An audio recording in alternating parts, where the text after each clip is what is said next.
إن الحمد لله نحمده ونستعينه ونستغفره ونعوذ بالله من شرور أنفسنا وسيئات أعمالنا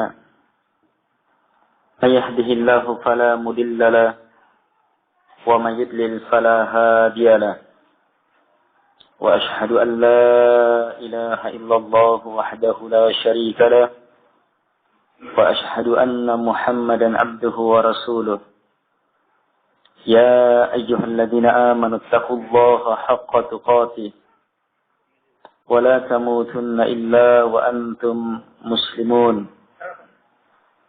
يا أيها الناس اتقوا ربكم الذي خلقكم من نفس واحدة وخلق منها زوجها وبث منهما رجالا كثيرا ونساء فاتقوا الله الذي تساءلون به والأرحام إن الله كان عليكم رقيبا يا أيها الذين آمنوا اتقوا الله وقولوا قولا سديدا يصلح لكم أعمالكم ويغفر لكم ذنوبكم ومن يطع الله ورسوله فقد فاز فوزا عظيما أما بعد فإن أصدق الحديث كتاب الله وخير الهدي هدي محمد صلى الله عليه وعلى آله وسلم وشر الأمور محدثاتها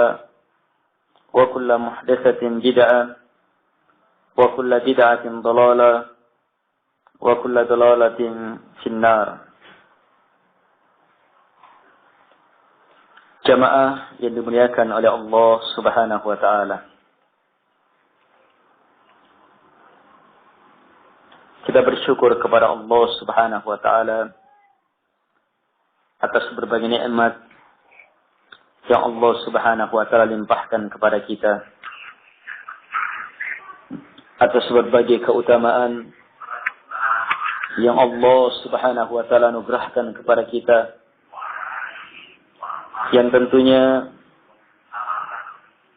sama kita pahami bahwa kesyukuran terhadap nikmat dan anugerah ini hanyalah dengan semakin memantapkan penghambaan kita kepada Allah Subhanahu wa taala. Selalu kami mengingatkan diri kami dan kepada jamaah seluruhnya agar supaya betul-betul mampu mewujudkan bahwa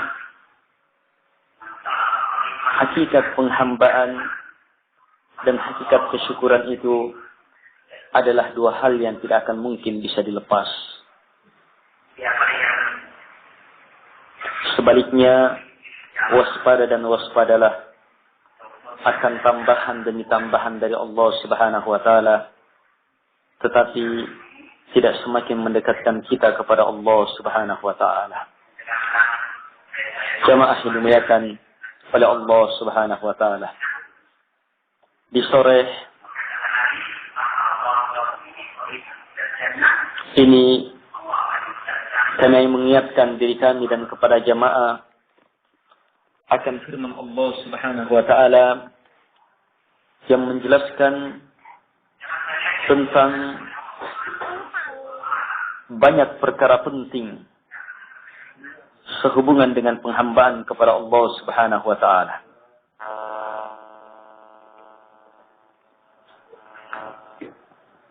Ayat yang kami maksudkan adalah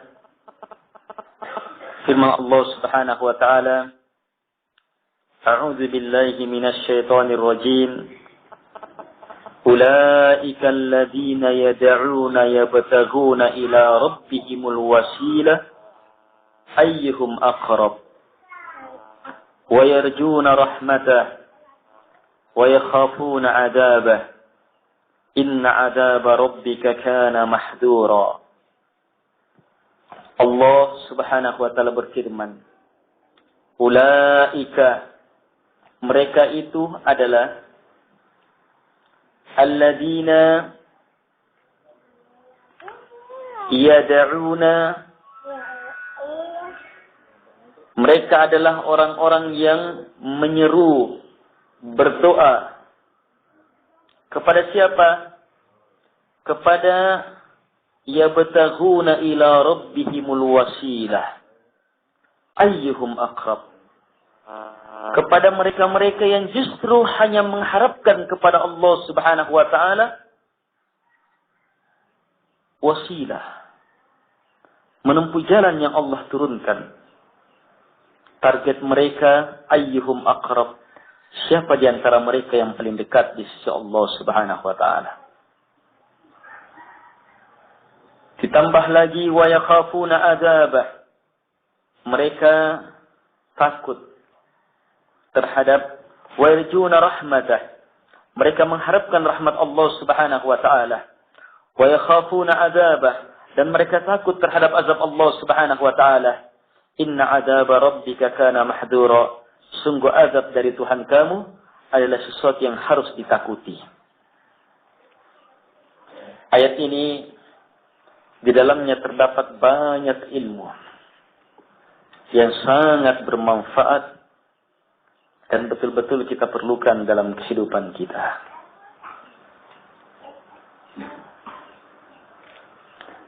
Ayat ini disebutkan oleh para ulama, di antaranya dalam pembahasan uraian tentang ketauhidan.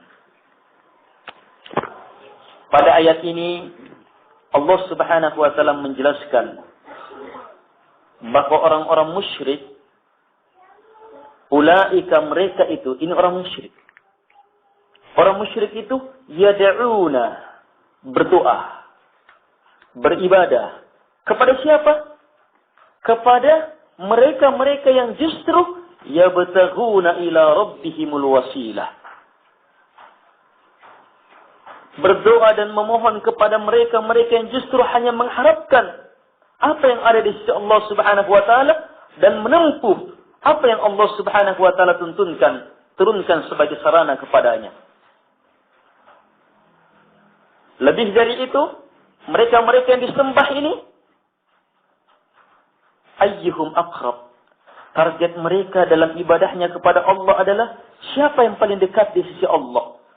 Wa yarjuna rahmatah, mereka mengharapkan rahmat Allah, yakhafuna adzabah, dan mereka takut terhadap azab Allah Subhanahu wa taala. Memberi ilmu yang sangat penting bahwa di antara sembahan yang disembah di zaman jahiliyah justru orang-orang mulia, orang-orang soleh.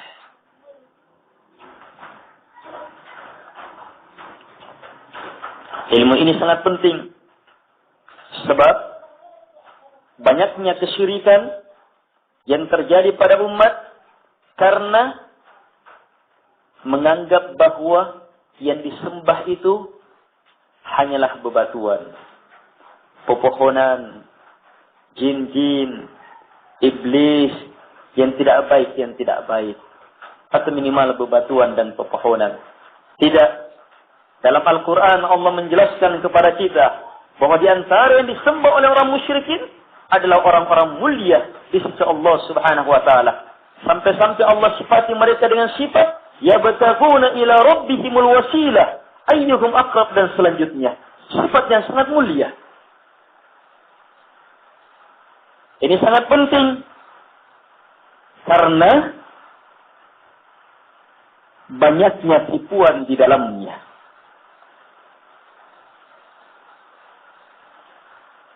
Banyak orang bisa memahami bahwa mendatangi pepohonan, memakai jimat, kulau-kulau dari bebatuan, ini adalah perkara syirik. Tetapi kurang yang bisa memahami bahwa tawassul melalui orang soleh, berdoa kepada orang soleh, tawajjuh kepada orang soleh, bersandar kepada orang soleh, memohon kepada orang soleh, minta keselamatan penjagaan kepada orang soleh, juga merupakan hakikat kesyirikan di zaman jahiliyah.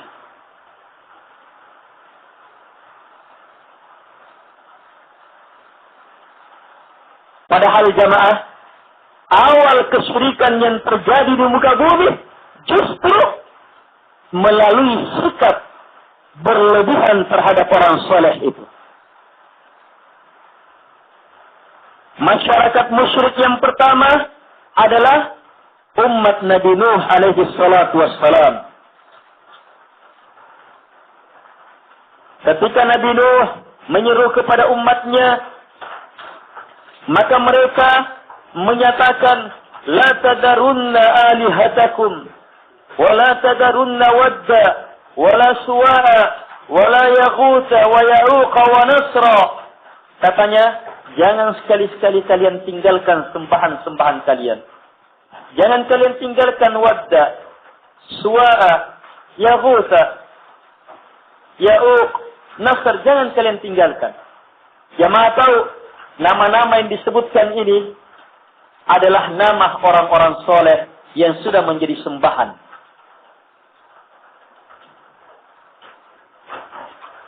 Kana an-nasu ummatan wahidah. Adalah dulunya manusia adalah umat yang satu.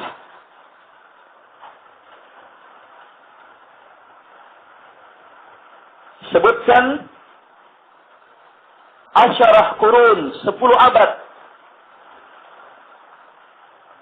Dari zamannya Adam alaihi salatu wassalam, 10 abad umat ini satu di atas ketauhidan.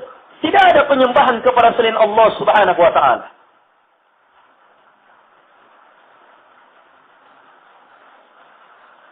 Tapi kemudian mereka berselisih sampai akhirnya muncul sembahan-sembahan, tandingan-tandingan selain Allah Subhanahu wa taala di zaman Nabi Nuh alaihi salatu wassalam. Inilah sembahan-sembahan pertama. Yang ternyata nama-namanya adalah nama orang-orang soleh pada kaumnya Nabi Nuh alaihi salatu wassalam. Jamaah yang dimuliakan oleh Allah Subhanahu wa taala. Sebelum kita lanjut, suara didengar? Terdengar? Baik, kita lanjut.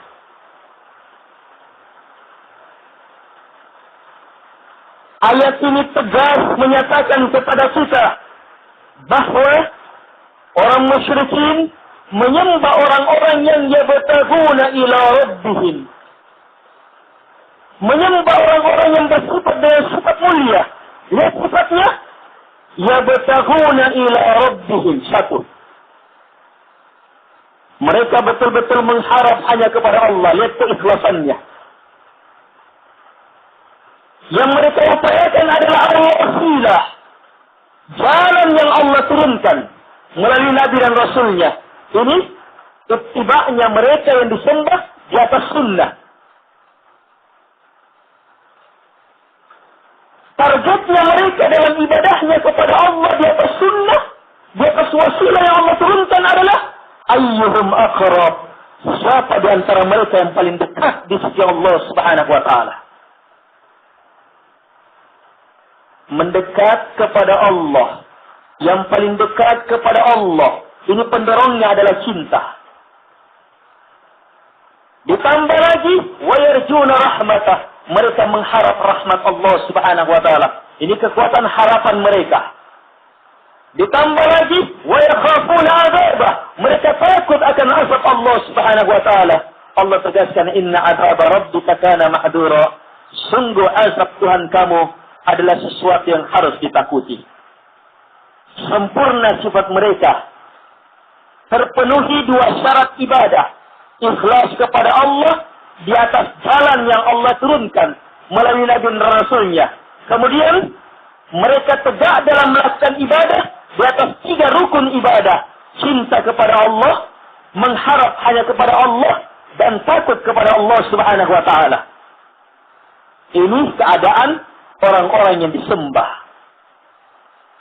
Siapa mereka? Para ulama dalam menafsirkan ayat ini, ada yang mengatakan mereka adalah Nabi Isa dan ibunya. Ada yang mengatakan mereka adalah para malaikat. Ada yang mengatakan mereka adalah jin-jin yang dulunya disembah, bahkan mengajak orang musyrik menyembahnya. Tapi kemudian jin-jin ini menerima dakwah Rasulullah SAW. Akhirnya mereka pun Islam, menyatakan keislamannya, ikhlas hanya kepada Allah, di atas petunjuk Nabi SAW, betul-betul mendekat dan terus mendekat kepada Allah karena cintanya kepada Allah, mengharap hanya kepada rahmat Allah dan takut terhadap azab Allah Subhanahu wa taala. Tapi orang-orang musyrik setelah Islamnya mereka tetap menyembahnya. Allah beritakan kepada kita. Jamaah dimuliakan oleh Allah Subhanahu wa taala. Dari sini jelas bahwa kesyirikan mencakup kesyirikan terhadap orang-orang mulia di sisi Allah Subhanahu wa taala.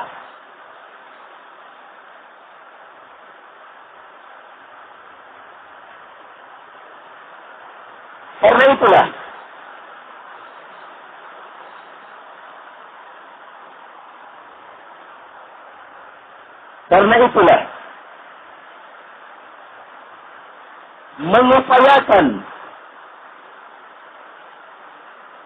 ketauhidan adalah perkara yang betul-betul dituntut dalam semua sikap kita, termasuk sikap terhadap orang-orang soleh. Orang soleh adalah orang mulia di sisi Allah Subhanahu wa taala. Jangan sampai kita lewat batas dalam bersikap terhadap mereka, sehingga menempatkan mereka tidak lagi pada tempatnya sebagai hamba, sehingga kita menyerahkan kepada mereka perkara-perkara yang tidak pantas diserahkan kecuali hanya kepada Allah Subhanahu wa taala. Jaga diri kita dari perkara-perkara itu. Ghulu, berlebihan bersikap terhadap orang soleh adalah kesalahan yang sangat besar, yang merupakan pondasi-pondasi kepada kesyirikan dan penyembahan kepada orang soleh. Nabi SAW mengingatkan umatnya bahwa innama ahlaka man kana qablakumul ghulu. Tidak ada yang membinasakan umat sebelum kalian kecuali hanya al-ghulu, berlebihan dalam bersikap. Keterangan Nabi SAW ini diawali oleh sebuah peristiwa. Nabi menyuruh sahabat Abdullah ibnu Abbas yang ketika itu masih kecil untuk mengambil batu-batu guna melempar jamrah di Mina. Mengambil batunya di Muzdalifah. Abdullah ibnu Abbas melakukan perintah Nabi SAW, mengambil beberapa butir batu kecil. Setelah batu ini sampai, beliau mengatakan, hakada, seperti ini.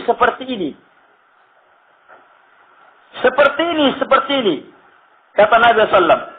Kemudian setelah itu, Nabi memberikan ilmu yang bersifat umum, mencakup batu ini dan yang lainnya. Kata Nabi, wa iyyakum wal ghulu, jauhi berlebihan. Fa innama ahlaka man kana qablakumul ghulu. Sebab tidak ada yang membinasakan umat sebelum kalian kecuali hanyalah al-ghulu, lewat batas dalam bersikap.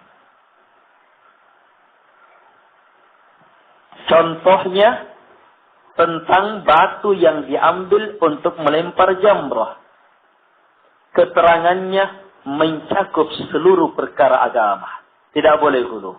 Termasuk di dalamnya, dalam mengambil batu.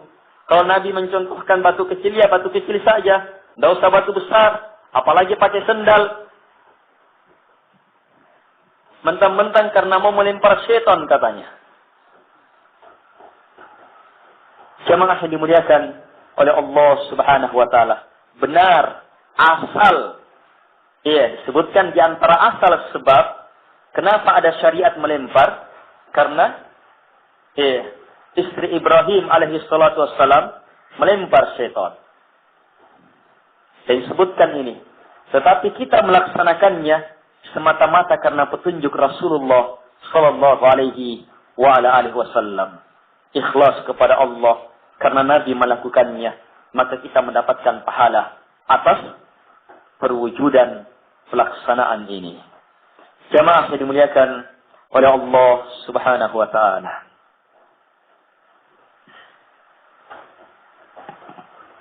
Kalau untuk melempar lewat batasnya sudah teranggap hulu dan Nabi ingatkan umatnya jangan, bahkan Nabi katakan binasanya umat sebelum kalian adalah perkara seperti ini. Maka itu artinya jamaah, ghulu dalam perkara yang lebih dalam lagi, apalagi dalam bersikap kepada para ulama yang menjadi sebab besar munculnya kesyirikan pertama di muka bumi. Ini lebih harus waspada kita. Kenapa? Sebab terhadap orang soleh, orang yang beriman, punya hubungan jelas. Tidak mungkin orang yang baik itu lepas dari orang soleh. Pasti mereka cinta. Pasti mereka muliakan. Pasti mereka hormati. Justru yang ini yang dimanfaatkan oleh syaitan untuk dilewatkan batasnya.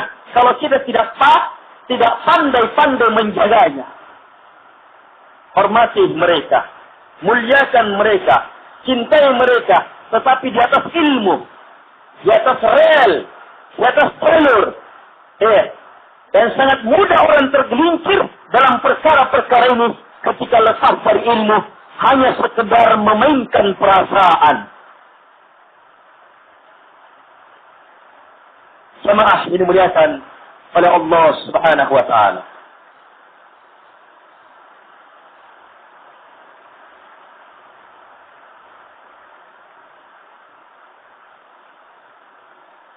Nabi dalam hadis ini menjelaskan bahwa binasanya umat-umat sebelum kalian adalah karena ghulu.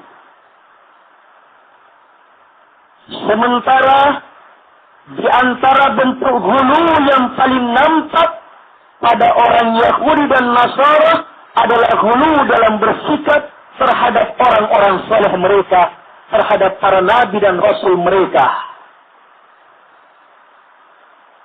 Ghulu dalam bersikap terhadap mereka ini paling nampak. Karena itu Allah turunkan peringatan kepada ahli kitab. Ya ahli kitab, la taghlu fi dinikum. Wahai ahli kitab, wahai Yahudi dan Nasara, jangan kalian lewat batas dalam beragama. Jangan kalian ghulu dalam agama kalian.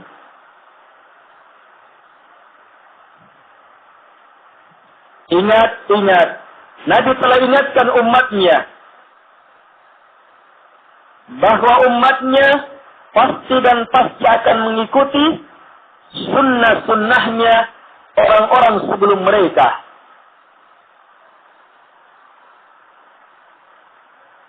Nabi bersabda, "La tattabi'unna sanana man kana qablakum, shibran bi shibra, wa dira'an bi dira'a." Hatta law dakhalu juhra dabbin la dakhaltumuh. Betul-betul kalian akan mengikuti sunnahnya orang-orang sebelum kalian. Sunnah, cara beragama mereka, prinsip mereka, aturan mereka, ciri khas mereka. Sejengkal demi sejengkal kalian ikuti. Berjengkal demi jengkal kalian ikuti. Sampai mereka masuk ke lubang biawak, kalian juga tetap ikut masuk. Maka Nabi ditanya, al-Yahudu wan Nasara, apakah mereka yang engkau maksudkan adalah Yahudi dan Nasara? Kata Nabi, faman, siapa lagi kalau bukan mereka? Siapa lagi kalau bukan mereka? Setelah peringatan Nabi SAW ini, maka waspadalah wahai umat Muhammad SAW dalam segala pelanggaran yang dilakukan oleh Yahudi dan Nasara. Sebab dari umat Muhammad SAW pasti ada yang melakukannya. Makanya banyak ilmu tentang Yahudi dan Nasara dalam Quran. Sebab apa? Umatnya akan terjerumus ke dalam pelanggaran itu. Nabi telah ingatkan. Di antara pelanggaran yang sangat nampak, Gulu dalam bersikap terhadap orang-orang solehnya.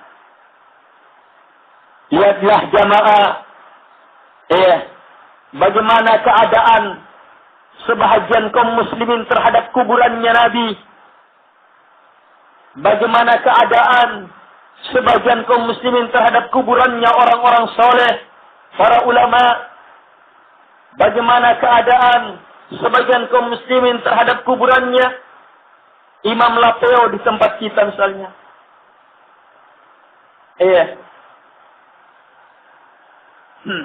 Imam Ahmad Dalil misalnya. Syekh Yusuf. Datuk Rimusin. Syekh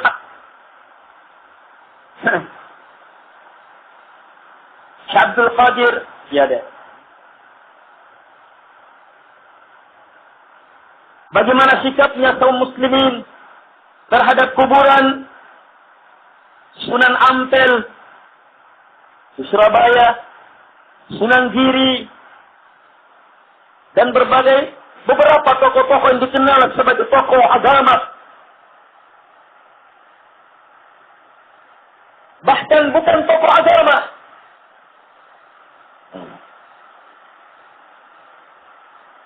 Selama itu dianggap bukan tokoh agama. Dia tokoh nasional sebagai pahlawan yang dikenal di tengah masyarakat pun ramai kuburannya. Ini sikap gulu seluruhnya.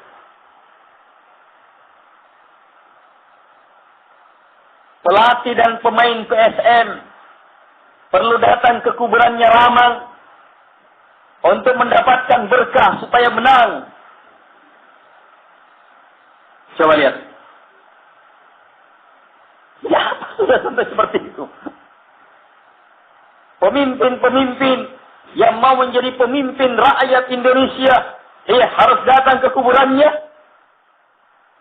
Bung Karno minta restu, minta berkah dan semacam itu. La ilaha illallah.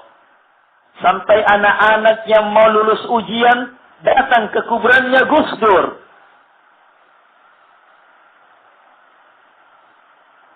Gulu dalam bersikap. Padahal Gus Dur sebagai ulama juga bukan ulama ya. Memang banyak bicara. Banyak pemimpin. Banyak jabatan yang dia pegang. Tetapi tidak ada jabatan yang beres dia pegang. Jadi kepala negara saja tidak ada kepala negara yang lebih bobrok dari dia.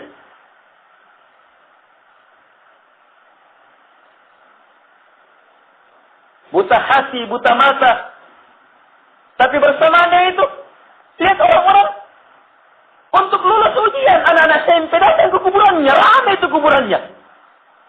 Coba lihat jamaah, aina Allah, di mana Allah? Apalagi makna ucapannya wa iyyaka nasta'in, iyyaka na'budu wa iyyaka nasta'in. Hanya kepadamu kami beribadah. Tidak kepada selain Engkau ya Allah. Dan hanya kepadamu kami minta pertolongan. Tidak kepada selain Engkau. Sementara orang-orang yang mengucapkan kalimat yang sangat mulia dari surat Al-Fatihah ini ternyata masih mempunyai tempat-tempat meminta perlindungan, pertolongan kepada selain Allah Subhanahu wa taala.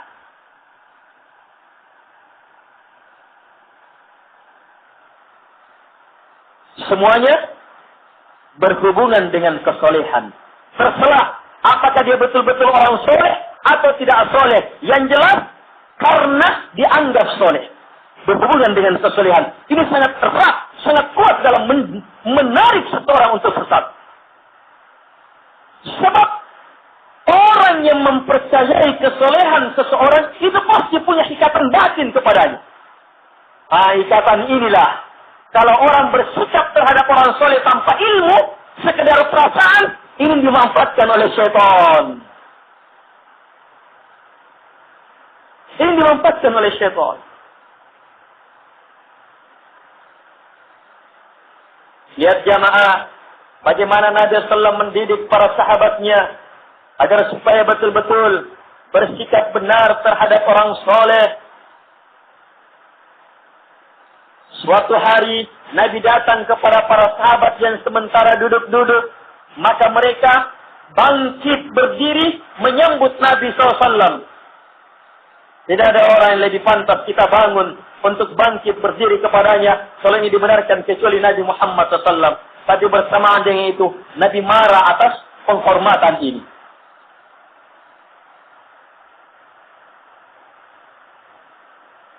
Sebab bangkit berdiri itu nilai penghambaan. Di dalamnya bisa terkandung nilai-nilai ibadah, penghormatan. Apalagi kalau berdirinya disertai dengan membungkuk. Membungkuk sudah. Apalagi sampai seperti sujud. Seperti orang Jepang. Bahkan ada yang sudah sampai sujud. Seperti rukuk. Ada yang bahkan sudah sampai sujud.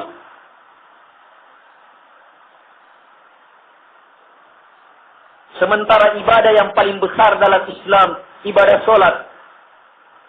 Lihat ibadah-ibadah yang terdapat dalam solat. Ada ibadah berdiri. Ketika kita berdiri menghadap kepada Allah, itu beribadah. Beribadah. Semua ibadah harus hanya kepada Allah. Kapan kepada selain Allah syirik? Kalau berdiri, yang semisal kita berdiri dalam solat, kita peruntukkan kepada selain Allah berarti syirik.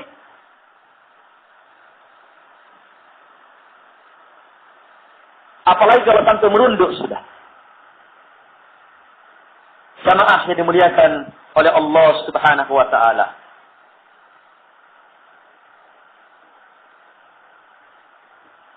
Lihat bagaimana Nabi SAW menjaga pintu ini.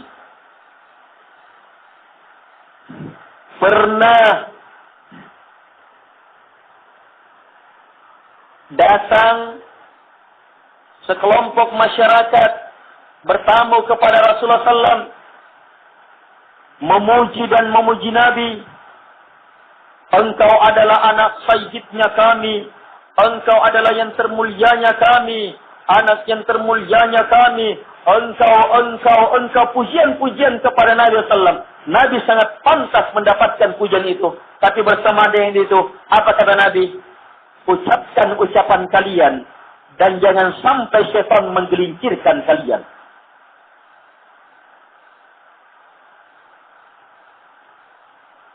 Nabi ingatkan bahaya. Memuji-muji berlebihan berbahaya. Karena itu, datang petunjuk Nabi SAW. Untuk apa? Melarang memuji. Datang petunjuk Nabi SAW untuk apa? Untuk mengambilkan tanah dan melemparkan ke mukanya maddahin kepada orang-orang yang sangat sedang memuji-muji. Hadisnya sahih. Kenapa? Semuanya dalam rangka menjaga pintu ini. Supaya tidak lewat batas.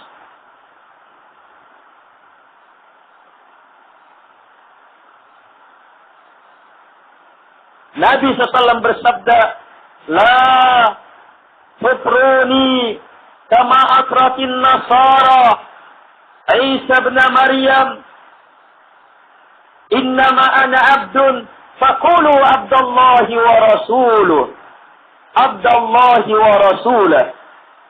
Kata Nabi SAW, jangan kalian memuji-muji saya, apalagi sampai lewat batas. Sebagaimana orang-orang Nasara memuji Nabi Isa anaknya Maryam. Saya tidak lain kecuali hanyalah hamba. Kalau kalian ingin memuji, ucapkan hambanya Allah dan Rasulnya. Hamba Allah, Rasulnya Allah. Jamaah yang dimuliakan oleh Allah Subhanahu wa taala.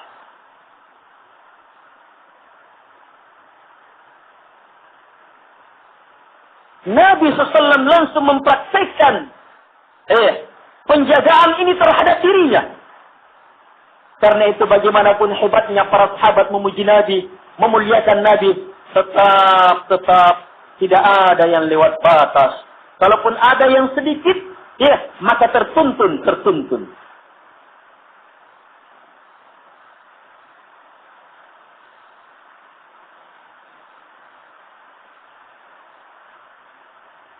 Apalagi yang berhubungan dengan kuburan orang soleh.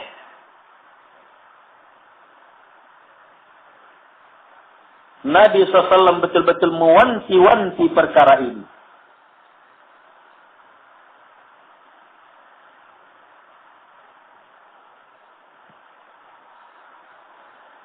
Dari keseluruhan hadits-hadits Nabi SAW sehubungan dengan kuburan,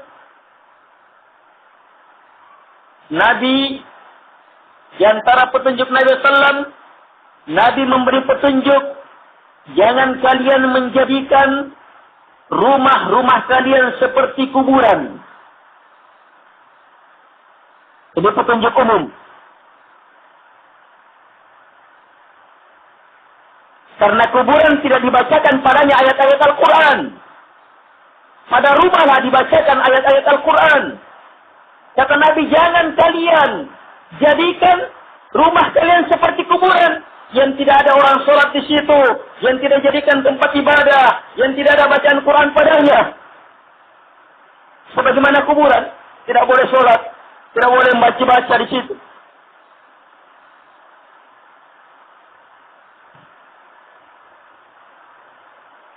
Ini semuanya penjagaan terhadap kuburan secara umum. Kemudian khusus terhadap orang soleh, Nabi melaknat dalam beberapa tempat, dalam beberapa keadaan, beberapa hari sebelum Nabi meninggal, bahkan saat-saat sakaratul mautnya Nabi. Saat sakaratul mautnya Nabi melaknat laknat Allah kepada Yahudi dan Nasara. Kenapa? Mereka telah mengambil kuburan para nabi mereka sebagai masjid. Mengambil kuburan nabi mereka sebagai masjid. Tempat ibadah.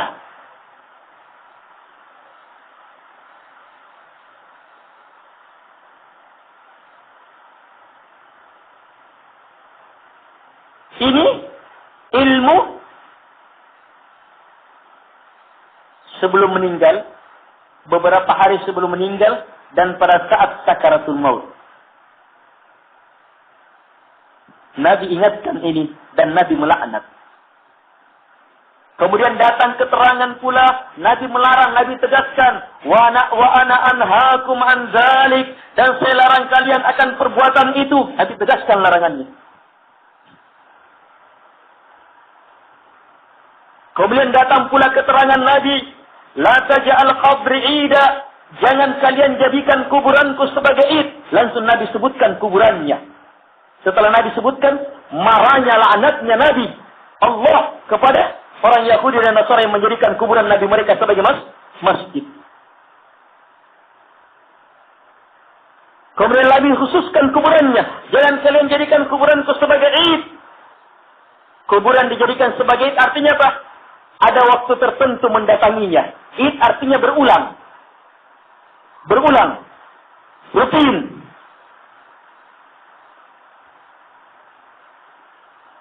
Bahkan Nabi berdoa kepada Allah agar supaya kuburannya tidak dijadikan sebagai id. Dan doa beliau sallam dikabulkan oleh Allah Subhanahu wa taala. Terjaga kuburan Nabi sallam apalagi saat-saat ini. Iya, di antaranya saat-saat ini. Terjaga. Tidak boleh ada macam-macam di sekeliling kubur Nabi. Ada polisi yang menjaga.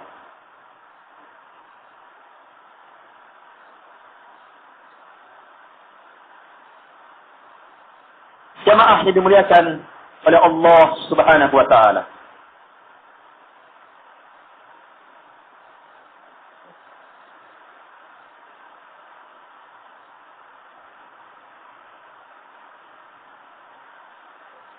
Jadi, penjagaan dari Nabi SAW ini yang berlipat-lipat modelnya, berlipat-lipat keterangannya, berlipat-lipat peringatannya, melahirkan buah yang sangat luar biasa. Keadaan para sahabat aman dari perkara ini. Keadaan murid-muridnya sahabat aman, kecuali di akhir-akhir. Di akhir-akhir muncul. Itu pun muncul pelanggaran sehubungan dengan kuburan Nabi. Apa itu? Pelanggaran karena ingin mengkhususkan doa kepada Allah, salawat kepada Nabi di kuburan. Ingin mengkhususkan di situ, menganggap lebih afdal di situ. Ini pun ditegur oleh cucunya Ali, cucunya Fatimah, berarti cicitnya Rasulullah SAW, Zainul Abidin yang menegurnya. Kemudian Zainul Abidin mengingatkan orang itu, bahwa inginkah saya beritahu kepada engkau apa yang saya dengar dari bapak saya, bapakku dari nenekku, dari Nabi SAW. Lihat bagaimana ilmu ini terjaga pada keluarga Nabi SAW. Apa ilmunya? Jangan kalian jadikan kuburanku sebagai id. Ini bahaya ini. Id itu kalau kau jadikan seperti itu. Padahal ini belum menyembah kuburan. Belum minta doa kepada Nabi. Belum, bukan berdoa kepada Nabi ini. Tapi itu sudah mendapatkan peringatan. Terjaga. Tapi sekarang la ilaha illallah. Jangankan kuburan Nabi.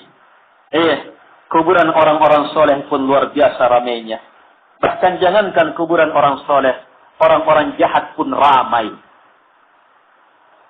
Bahkan yang tidak ada yang dikubur di situ juga ramai.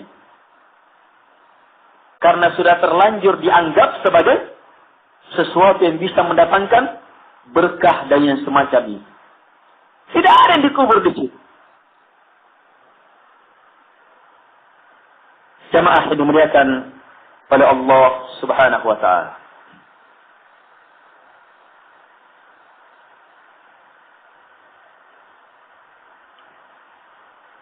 Sikap terhadap orang soleh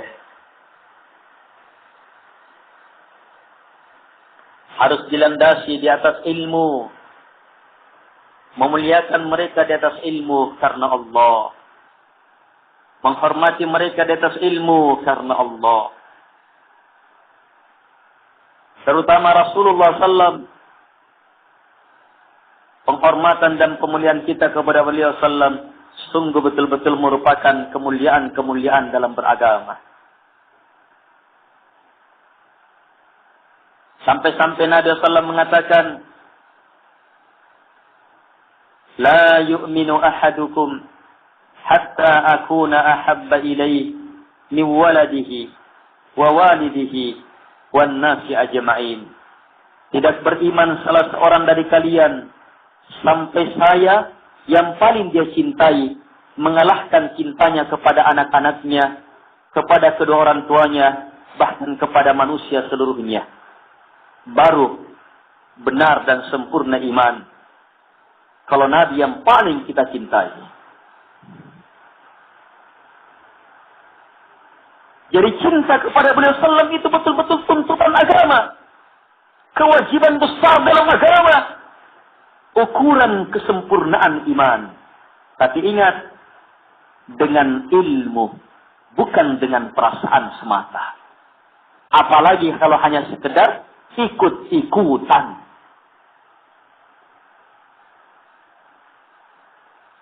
Ada orang yang mencintai Nabi dengan merayakan hari kelahirannya. Nabi tidak pernah. Bahkan Nabi mencela, menyerupai orang-orang Yahudi dan Nasara dalam perayaan-perayaan itu. Man tashabbaha biqaumin fahuwa minhum, kata Nabi. Siapa yang menyerupai sebuah kaum maka dia sama dengan mereka. Orang-orang Nasara merayakan kelahiran Nabi Isa, kenaikan Yesus Kristus, kematiannya. Kaum muslimin tidak mau ketinggalan. Jamaah yang dimuliakan oleh Allah Subhanahu wa taala. cintai Rasulullah SAW sebagaimana para sahabat mencintainya.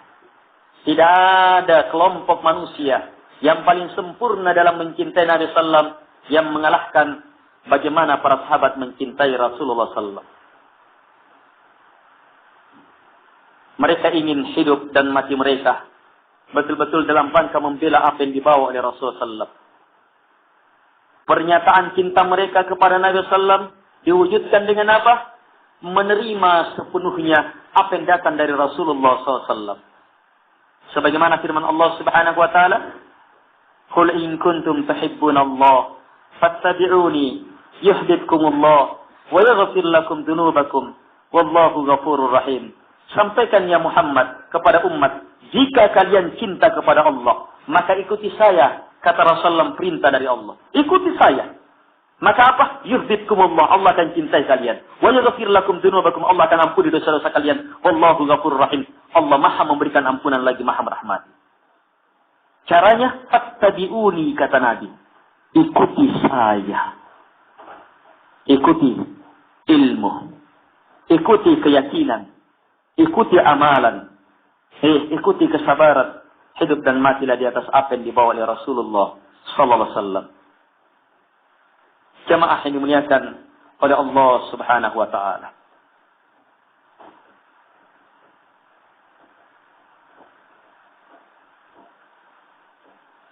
Kesesatan demi kesesatan, kalau dibiarkan maka akan semakin melahirkan kesesatan selanjutnya.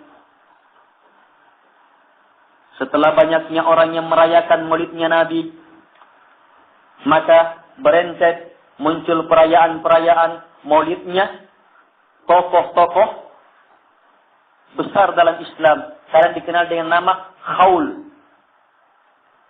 Khaulnya ini, khaulnya ini. Itu perayaan maulid itu. Coba lihat. Asalnya Nabi saja dulu. Tidak ada orang-orang. Tidak ada para sahabat itu dirayakan anunya. Tapi kemudian berentet sekarang.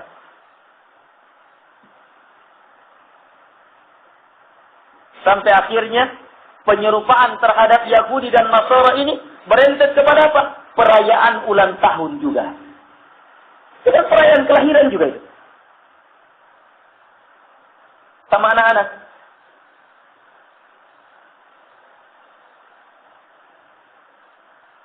Jamaah yang dimuliakan oleh Allah Subhanahu wa taala. Satu pelanggaran ketika tidak diindahkan, maka akan melahirkan pelanggaran-pelanggaran selanjutnya. Sebab apa? Pelanggaran yang satu itu menyeret kepada pelanggaran selanjutnya. Falamma zaghu azaghallahu qulubahum. Tak kala mereka berpaling, Allah pun palingkan hati mereka. Coba lihat, sehingga dua kali berpaling kan? Dua kali dipalingkan, dua kali dia palingkan. Yang pertama, dia melakukan upaya berpaling. Yang kedua, akibatnya Allah palingkan. Sama dengan ayat, fi qulubihim marad. Di dalam hati mereka terdapat penyakit. Fazadahumullahu marada. Maka Allah tambah penyakitnya. Karena itu jamaah, jaga diri. Dengan terus berilmu. Memahami agama Allah Subhanahu wa ta'ala. Pelajari agama Allah. Muliakan Allah dengan sebenar-benarnya. Kemudian, muliakan orang-orang yang Allah muliakan karena Allah. Muliakan orang-orang yang dimuliakan oleh Allah karena Allah. Kenapa kita cintai Nabi? Karena kita cinta kepada Allah yang mengutusnya. Sehingga apa? Siapapun yang kita muliakan selain Allah, ketika berada di atas jalur karena Allah, maka mendatangkan pahala. Tidak akan pernah melewati kecintaan yang sebenarnya, yang murni. Kecintaan kepada Allah Subhanahu wa ta'ala. Jelas? Ini insyaAllah ta'ala beberapa ilmu peringatan untuk diri kami dan kepada jamaah tentang bahayanya bersikap berlebihan terhadap orang soleh, dan hendaknya kita bersikap kepada mereka dengan memuliakan mereka di atas nilai-nilai keikhlasan kepada Allah sesuai dengan petunjuk Rasulullah SAW.